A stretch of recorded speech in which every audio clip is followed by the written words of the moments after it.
Salut tout le monde, c'est Lena HBK, on se retrouve aujourd'hui pour une nouvelle vidéo dans laquelle je voulais vous parler en fait de John Cena.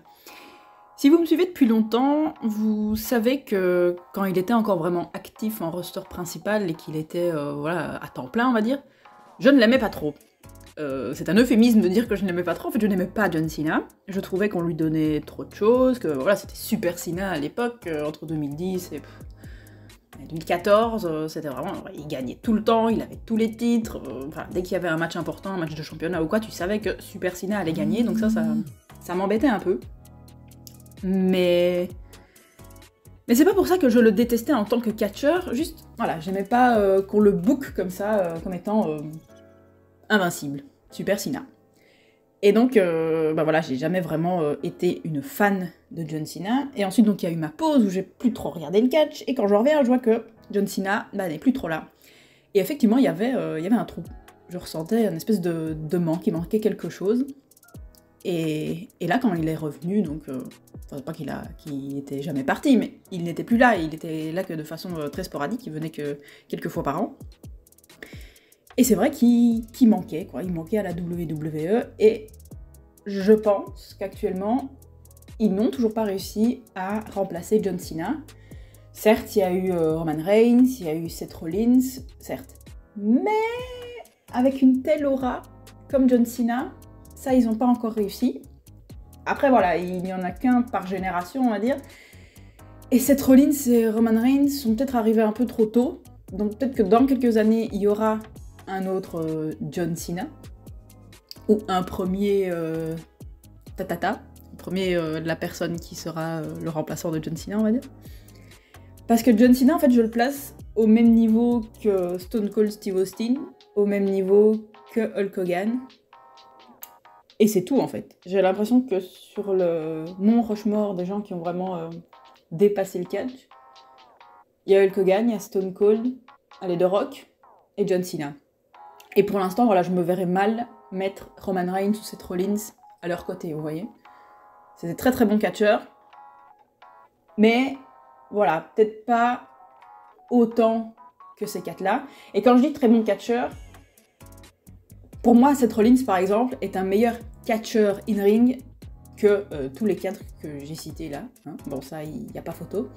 Mais quand je parle voilà, de ce Mont Rushmore-là, c'est vraiment quelque chose qui a transcendé le catch, vous voyez, qui est allé au-delà, que les gens connaissent, même s'ils ne connaissent pas le catch. Vous parlez de quelqu'un de John Cena, vous faites oh, je connais, ok. Si vous faites oh, oh, oh, ils vont pas connaître, vous voyez. C'est ça. Si vous levez le doigt au ciel, ils vont pas connaître. Donc là, on se retrouve en fait face à quelqu'un qui va bientôt partir et qui va laisser un vide immense. Parce que pour moi, et je sais pas si c'est un peu le cas pour toute ma génération, on va dire, qui a grandi avec John Cena, pour moi, John Cena, c'est la WWE. Voilà, il n'y a pas de WWE sans John Cena, je sais pas trop comment l'expliquer, et ça j'en avais conscience même quand je l'aimais pas en fait. J'avais conscience que John Cena, c'est le catcheur. Actuellement, c'est le catcheur. Et encore aujourd'hui, il y a encore voilà, cette aura qui plane au-dessus de la WWE de John Cena, où c'est lui un peu le visage de la WWE. Il n'y a pas à dire, quoi. C'est comme ça. Et je pense que quand il partira, il va laisser un gros vide. Et je suis pas prête, je pense. Je suis pas prête. Et en fait, là, j'étais en train de regarder SmackDown. Et il est venu parce qu'il a débuté en fait le show. Et je me sentais en fait comme une gamine, à nouveau comme une gamine. Je souriais bêtement et je me revoyais voilà, à 10-11 ans en train de regarder le catch. Et c'était le plus beau jour de ma vie à chaque fois que je regardais le catch parce que c'était ma passion, mais ça l'est toujours. Mais voilà, en grandissant, on perd un peu les yeux qui brillent d'enfant. Ouais, vous voyez. Et là, en fait, je la retrouve quand John Cena arrive. Tout simplement car pour moi, John Cena, c'est mon enfance. C'est notre enfance. Je pense que les gens qui sont nés à la fin des années 90, début des années 2000... John Cena, on a grandi avec. Qu'on l'aime ou qu'on déteste, il était là, H24, et donc ça représente notre enfance. Et donc là, ça m'a un peu replongé dans tout ça, et maintenant, John Cena, c'est très nostalgique en fait pour moi. Et quand je dis pour moi, voilà, c'est pour toute la génération. Et là, en fait, j'aurais bien voulu qu'il conserve son titre à SummerSlam, même si je conçois que pour la storyline, pour le futur, c'était ce qu'il fallait faire, et voilà, il y a eu un petit passage de témoin avec Cody Rhodes, même si, bon, Je sais pas si c'est la personne idéale pour le passage de témoin, tout simplement déjà parce que il est plus tout jeune en fait, Cody Rhodes. Donc, je sais pas pour combien de temps encore il en a, à son prime en tout cas je veux dire, parce que certes il a même pas 40 ans donc il peut encore catcher une dizaine d'années, mais à quel niveau vous voyez? Quand t'es champion de la WWE, tu dois quand même être à un certain niveau. Donc ça, je ne sais pas. Maintenant, voilà, passage de témoin il y a eu, c'est normal, c'était nécessaire. Et me dire que ça, c'était le dernier règne de John Cena, ça fait mal, quoi. Et en fait, là, je me revois 15 ans en arrière, où j'étais saoulée de John Cena, et limite, j'avais envie qu'il parte. Et en fait, non, quoi. Vraiment, a posteriori, tu te rends compte que ce gars-là, il est vraiment bon, quoi. Même si dans le ring, c'est pas le meilleur, même s'il lui manque, voilà, que petits skills in-ring, il sait y faire, quoi. Il sait y faire, il est trop bon, c'est comme ça. Et je voulais revenir aussi un peu sur son heel turn, qui pour moi, non mais, je dis pour moi encore une fois, mais je pense que ça, on est tous d'accord pour dire que ça n'avait ni queue ni tête. C'est sorti de nulle part, et c'est arrivé... pas qu'on s'y attendait, mais... Je pense qu'on avait quand même envie de voir John Cena en méchant. Maintenant, je pense que c'est pas arrivé au bon moment, c'est arrivé 13 ans trop tard. Et surtout, en fait, il est reparti, ce heel turn, encore... d'une façon encore pire comme il est arrivé, parce que donc on voyait bien qu'il fallait juste meubler, parce que ça prenait pas, la mayonnaise prenait pas, et qu'il fallait trouver une solution pour qu'il soit gentil. Et ils ont trouvé un truc complètement bateau, et voilà, John Cena est à nouveau gentil. Et là, le public l'acclame encore plus, parce qu'on va pas se mentir, le public l'acclamait quand même quand il était heel, et c'est normal, enfin je sais pas, c'est John Cena, au bout d'un moment, en fait, quand un catcheur n'est plus actif, en tout cas à temps plein, tu ne le vois plus comme un catcheur actif, tu le vois juste comme une légende, et les légendes, on les aime, c'est comme ça.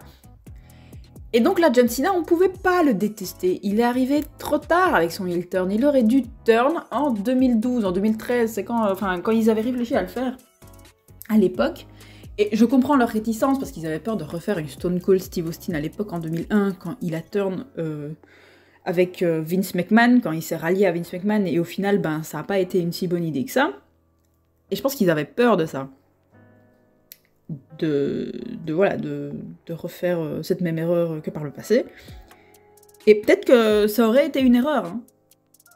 Mais elle aurait été quand même plus opportune à faire à ce moment-là, plutôt qu'en 2025, pendant son farewell tour. Parce que du coup, ce truc de ouais, je veux détruire le catch et tout, et maintenant tu veux plus détruire le catch? Enfin, je sais pas. Juste parce que Cody Rhodes t'a dit une phrase, ça t'a réveillé d'entre les morts? Enfin, je comprends pas. Donc ça a un peu gâché ce farewell tour, alors que ça devait être un truc génial et tout, et vraiment hyper nostalgique, où il devait juste affronter ses anciens ennemis et passer le témoin. Et là, je sais pas, genre, ça a un peu entaché tout ça.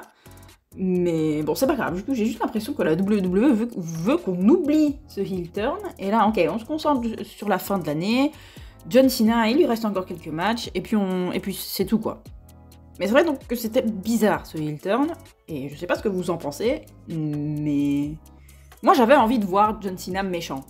Mais encore une fois, voilà, j'avais envie de le voir, je pense, il y a 13 ans. Pas maintenant. Maintenant, j'avais juste envie de l'acclamer en tant que légende, en tant que GOAT, voilà, c'est Cena, tout le monde l'aime maintenant. Je suis désolée, même moi je l'aime. Si moi je l'aime, tout le monde l'aime. Parce que putain, à une époque, désolée, je suis vulgaire. À une époque, vraiment, je ne pouvais pas me le voir en peinture. Et après, moi, j'ai été quelqu'un qui n'a jamais trop aimé les faces. Alors, les super faces comme Super Cena, alors là, bon, pouf. Et là, je pense qu'à l'époque, j'aurais été une des premières à l'acclamer, en fait, Cena, s'il avait turn heel. Ou alors, par exemple, en 2010, quand il était avec la Nexus, il aurait pu turn heel et se rallier carrément à la Nexus, mais non. Donc, ouais, c'est dommage. Je sais pas ce que vous en pensez, j'aimerais bien avoir quand même votre avis là-dessus. Mais en tout cas, voilà, John Cena, maintenant, c'est devenu très nostalgique.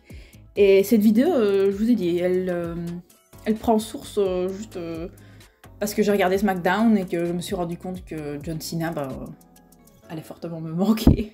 Voilà. C'est dire, j'ai acheté 2 t-shirts de John Cena cette année, alors que jamais je n'aurais eu de t-shirt de John Cena à l'époque. Mais vous imaginez dépenser de l'argent pour John Cena? Moi, en 2011, 2012, jamais de la vie. Et maintenant, regardez-moi, j'en ai 2. Ok. Comme quoi tout change. Mais voilà, donc j'aimerais un peu connaître votre avis sur toute la situation Cena, sur le heel turn, sur le face turn, si on peut appeler ça comme ça, et sur sa carrière en général, voilà. Et moi je vous dis à la prochaine pour une nouvelle vidéo. Salut, salut!